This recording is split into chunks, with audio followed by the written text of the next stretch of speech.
Bonjour les amis, on se retrouve avec Vue d'ici. Vue d'ici, qu'est-ce que c'est ? C'est tout simplement une émission où vous allez retrouver les reportages en version longue que j'ai effectués de différentes associations qui agissent sur Montreuil. Bonjour Henri. Bonjour Franck. Aujourd'hui, on va faire un entretien ensemble. On va parler des ruches et puis des écoles. Tu es dans ce domaine depuis un moment. Et justement, est-ce que tu peux nous expliquer d'où ça vient ? Qu'est-ce que tu fais avec les ruchers et les écoles ? Alors, c'est venu par l'installation sur un terrain dont on s'occupait d'un apiculteur, mais très versé dans le partage. Il a des ruches, mais toujours, il a ouvert ses ruches. Et il a été disponible pour tout le monde. Et là, maintenant, cet apiculteur, pour te donner une idée, il fait des formations, il a une liste d'attente longue comme ça, d'apiculteurs amateurs. C'est-à-dire combien ? Ah, je sais pas, des dizaines. Des dizaines. Il a des dizaines de toute l'Île-de-France. D'accord. Oui, c'est vrai que ça se développe beaucoup en Île-de-France et notamment à Montreuil. Donc, des gens qui ont comme projet d'avoir leur propre ruche. Voilà. Donc, il est venu s'installer sur ce terrain. Et très vite, les écoles ont été invitées à s'inscrire classe par classe pour venir visiter les ruches. Ça, c'est le service de la ville, le service des écoles, qui met ça dans la liste avec le théâtre, le cinéma, il y a visite des ruches. Les gens s'inscrivent et on reçoit la liste des classes, des groupes scolaires qui ont inscrit des classes à la visite des ruches. Et ça, c'est mon boulot, moi. D'accord. Ça fait partie des projets pédagogiques que décident aussi les enseignants dans les écoles. Voilà. Et alors, le fond de l'affaire, si tu veux, par rapport à la ville, c'est que la ville subventionne le rucher école. Le collectif qui gère cette affaire s'appelle le rucher école. Et on a une subvention de 80 € à chaque classe qui vient visiter la ruche. Ce qui peut aider à certains moments. Donc ça, c'est une étape du projet. D'accord. Et donc, ça fait combien d'années que vous fai30 ça ? Ça a commencé comme ça un peu, tu vois, etc. Et l'année dernière, 30 classes, 650 mômes. Mmh. L'année d'avant, 30 classes, 650 mômes. Et cette année, encore une trentaine de classes, presque une trentaine de classes. Donc, c'est énorme. Mmh. C'est donc, beaucoup. Je me suis trouvé en face de 650 mômes qui venaient visiter les ruches. Et le fait, ce qui se passe, c'est que la classe, on l'accueille et on la divise en deux. Il y a la moitié qui va visiter les ruches et l'autre moitié, il y avait un espace où je cultivais des plantes pour les abeilles. Et là, je m'occupais de ces enfants. En attendant qu'ils s'habillent en apiculteur, en astronaute et qu'ils aillent visiter la ruche. Et là, j'ai fait mon expérience. C'est là que j'ai vu que 2/3, 3/4 de la classe, parmi ces enfants, moi je les appelle les enfants du bitume et du béton. Ils ne connaissaient rien. Les plantes, la vie du sol, les abeilles, quelques notions scolaires et le reste, basta. Donc là, année après année, classe après classe, j'ai avancé. Comment je vais faire pour parler comme on doit parler en 2017, 18, 19, avec tous les problèmes qu'on a. Comment enclencher quelque chose pour qu'il y ait quelque chose qui se fasse pour l'avenir de ces enfants et tout ce qui les attend. Et c'est là, je me suis rendu compte, moi je suis quelqu'un d'âgé, mon avenir est derrière moi, mais j'étais devant des enfants qui ont 7, 8, 9, 10 ans. Dans les maternelles, ils ont 2 ou 3 ans. Et je me suis dit, mais ces enfants, à la fin du siècle, ils auront à peu près mon âge aujourd'hui. Oui. Et ils vont connaître des choses, tu vois, pour ne rien te cacher, j'en étais arrivé à me dire, mais franchement, ceux qui vont vivre, je me demande si j'aurais vraiment envie de le vivre. Et ça m'a posé un sacré problème. Je me suis dit, on peut pas rester les mains tranquilles, il faut travailler. D'où cette idée de faire connaître le rôle des abeilles aux enfants. Et ça a commencé quand exactement ? Eh ben, c'est là, le cheminement s'est fait, ça a dû commencer il y a 3 ou 4 ans, ce que j'appelle apiculture et scolaire, quoi, apiculture et école. Donc, comment intégrer l'apiculture à un projet scolaire ? Donc, pas seulement la visite de la ruche. Bonjour, on vient visiter les ruches. Au revoir, merci, c'était très intéressant. Et on ne les voit plus. Oui, c'est pas ça l'objectif. Ah ben non, très vite, j'ai bien vu la limite de ça. On peut pas continuer comme ça éternellement. Donc, j'ai demandé d'avoir la liste des enseignants inscrits. Je les contactais et je leur proposais un échange préalable à la visite des ruches. J'allais rencontrer chacun des enseignants dans leur école et je leur faisais, on échangeait là-dessus. Moi, ma première question, c'était, mais qu'est-ce qui vous a pris de inscrire votre classe pour visiter les ruches? Oui, qu'est-ce qui les a motivés? C'était ça d'abord le premier entretien. Alors que vous avez le théâtre, vous avez le cinéma, vous avez les parcs, vous avez le cirque, vous avez des tas de choses, le cinéma, etc., etc. Qu'est-ce qui vous a pris? 9 fois sur 10, c'est lié au programme. On a les insectes au programme. Bon. 3 parties dans le corps, 6 pattes, et puis 2 paires d'ailes, etc., etc. Très bien, c'est l'éducation nationale. Mais je me suis dit, moi, c'est pas ça. Il y a autre chose, quand même. En ce moment, par rapport aux abeilles, ce qui passe, Tout le monde aujourd'hui a entendu dire que nos abeilles sont quand même en danger. Oui, on en parle de plus en plus avec l'agriculture et on a tendance à dire, mais peut-être que tu nous en parleras un peu plus tout à l'heure, on a tendance à dire que les abeilles vivent plutôt mieux en zone urbaine qu'en campagne avec l'ensemble des pesticides qui sont utilisés par les agriculteurs. Même en zone urbaine, elles souffrent. Bon, alors c'est là que j'ai dit, mais comment je vais faire? Qu'est-ce que je vais proposer? Alors je leur dis, voilà ce que je vous propose. Ça s'appelle la fable des 3 maillons. Tout est là. Le corps est là. La fable des 3 maillons. Alors je te la raconte. Il y a très longtemps, il y a une plante, qu'on appelle une plante mellifère, qui a poussé dans le jardin. Et cette plante, elle fait du nectar et du pollen. Et elle était là, et elle regardait autour d'elle, et puis il se passait rien. Elle était là avec son nectar et son pollen. Et tout d'un coup, elle voit là-bas au fond des jardins, elle voit une abeille.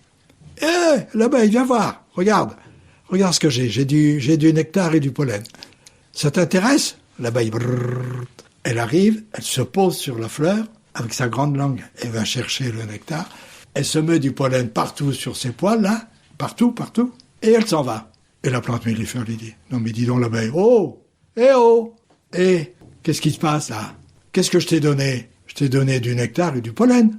Et tu t'en vas comme ça? Moi je t'ai donné. Alors qu'est-ce que tu me donnes en échange? Et l'abeille dit, ah oui, c'est vrai. Tu m'as donné du nectar et du pollen, alors qu'est-ce que je peux faire pour toi? Eh bien la plante, il dit, écoute, j'ai un problème.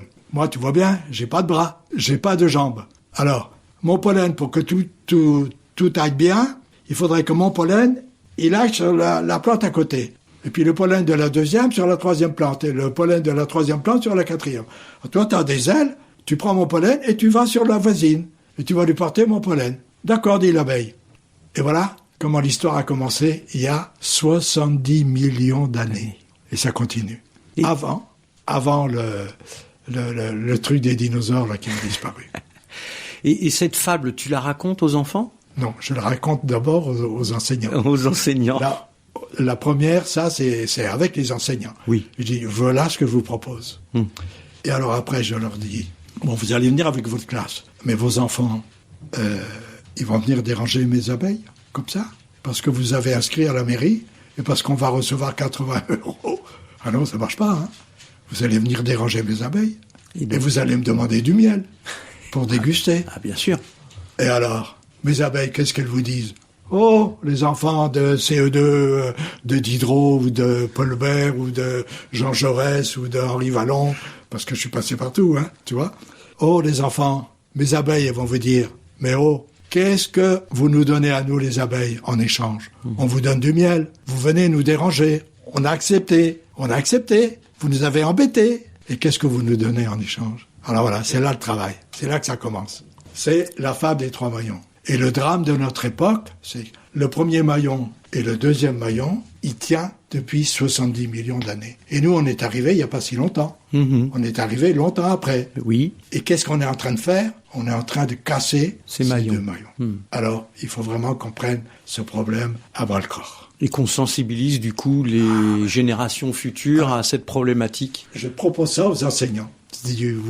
Ça vous paraît, vous pouvez en faire quelque chose, faites-en ce que vous voulez. Vous faites ça, c'est ce qu'on appelle la pédagogie de l'apiculture, vous faites ça dans votre classe, vous faites dessiner aux enfants ce qu'ils ont compris, ce qu'ils ont retenu. Vous m'en envoyez quelques-uns, parce qu'à l'époque j'avais un site, je n'en ai plus, ça apparaissait sur le site, et vous m'invitez à venir dans la classe. Et je viens discuter avec les enfants pendant 1 heure sur les abeilles et sur la visite des ruches. Et c'est là que je dis, qu'est-ce que j'apprends dans les couloirs? Vous voulez venir visiter mes abeilles?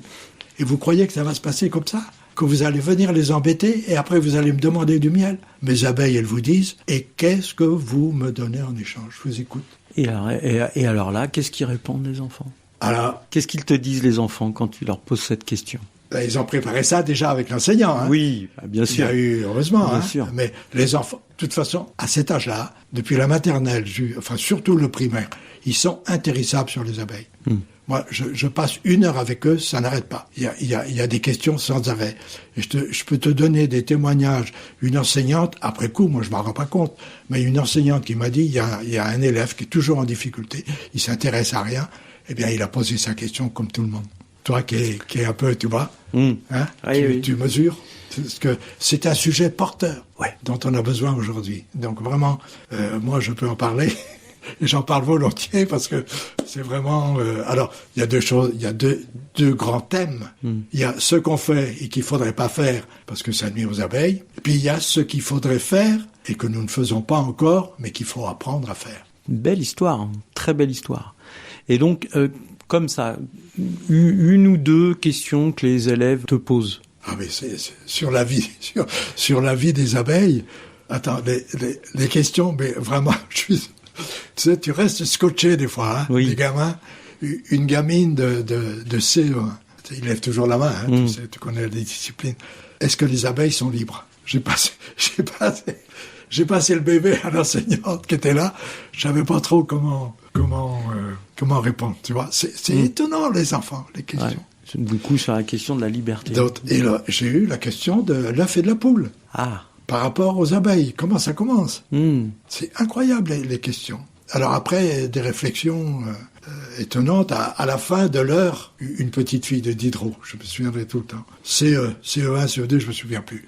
Donc elle dit, alors, en fait, parce que les enfants, ils ont ce tic de langage, hein, en fait, on a besoin des abeilles et les abeilles ont besoin de nous. J'ai dit bravo, t'as tout compris. Alors maintenant, il faut le faire. Alors... Et donc c'est là, après, que vous allez en visite.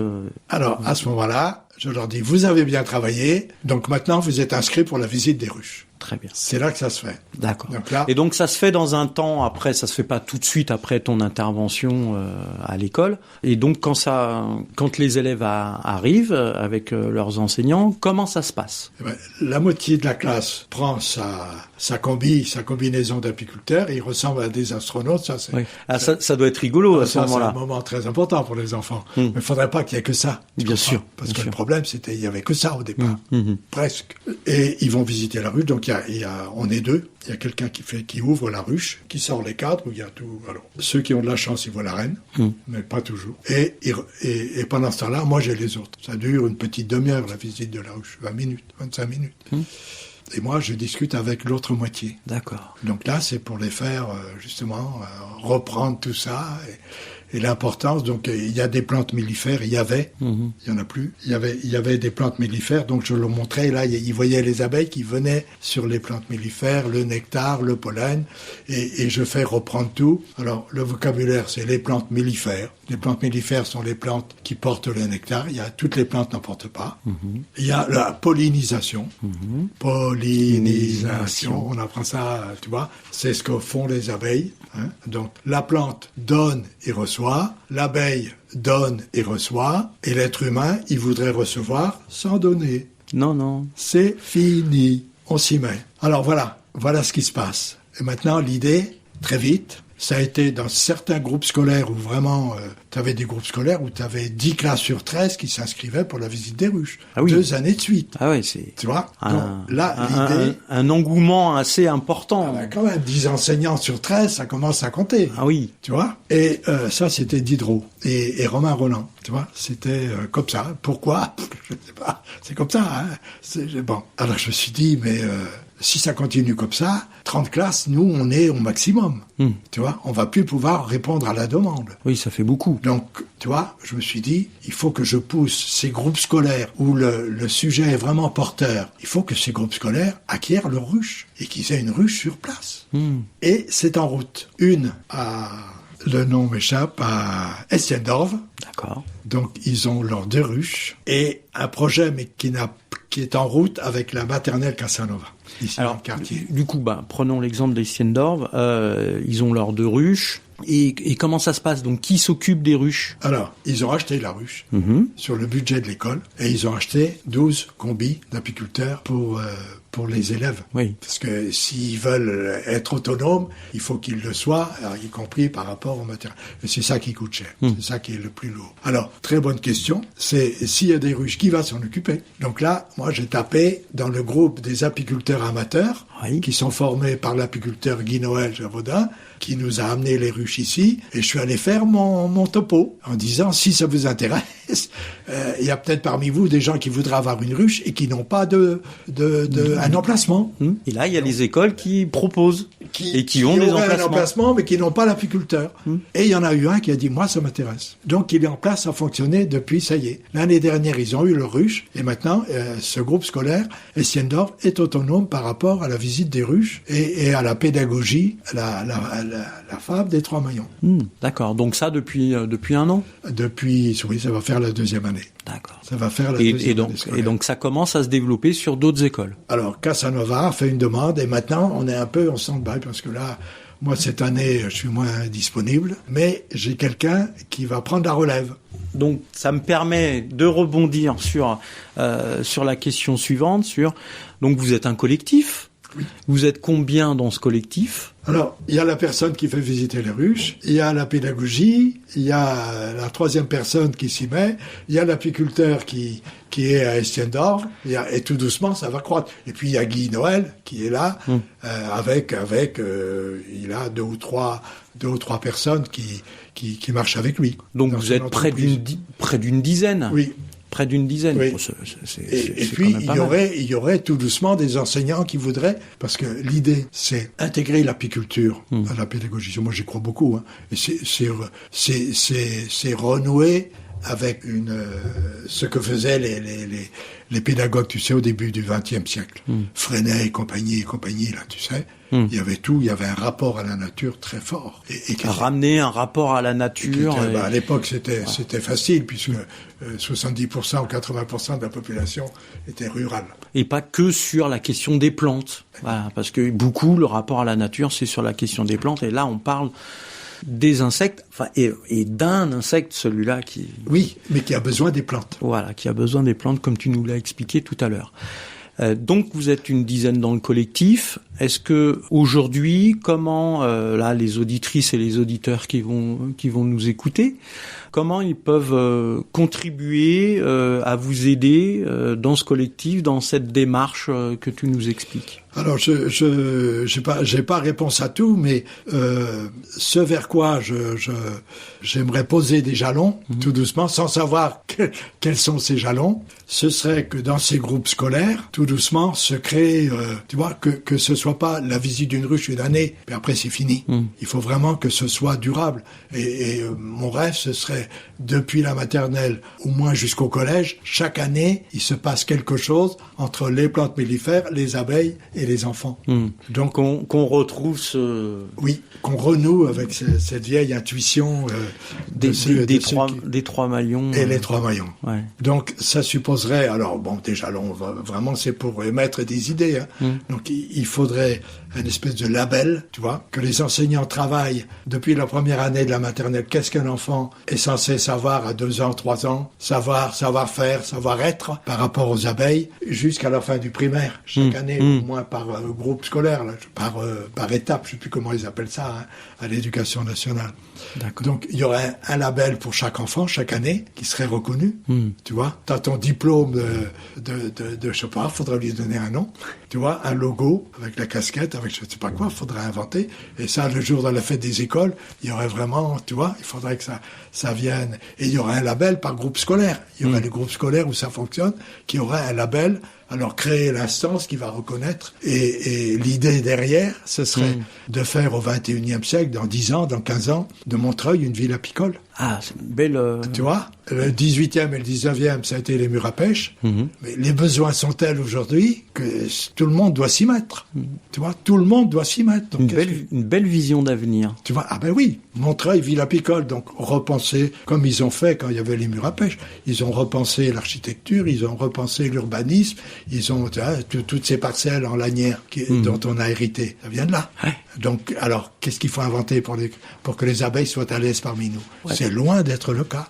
C'est loin d'être le cas. En tout cas, ça donne beaucoup de perspectives et il y a beaucoup de choses à construire. C'est très intéressant. Donc, les personnes, qui sont intéressées à ça, comment elles font pour contacter le collectif? Alors, on a un mail. Pour l'instant, on n'a plus qu'un mail. On n'a plus de site. Donc, c'est déjà bien, une adresse mail. Tu peux nous la donner? Oui, terrasse Giverne, Jules Verne, Giverne, terrasse, @gmail.com. D'accord. Terrasse Giverne, Jules Verne. D'accord. On est dans le quartier Jules Verne. Okay. Terrasse, comme ça s'écrit. En tout cas, nous, on mettra l'adresse mail sur le site internet pour les gens qui vont écouter notre entretien qui sera en podcast. Et donc, du coup, ils pourront écrire au collectif et vous demander toutes les informations dont ils ont envie et proposer leur aide pour le collectif, qui pour moi, je pense, a un très bon avenir, vu tout ce que tu nous as dit et les perspectives qui sont possibles avec tout ça. En tout cas, merci Henri de cet entretien, de toutes ces explications. Puis je te dis à bientôt. À bientôt. Merci Franck.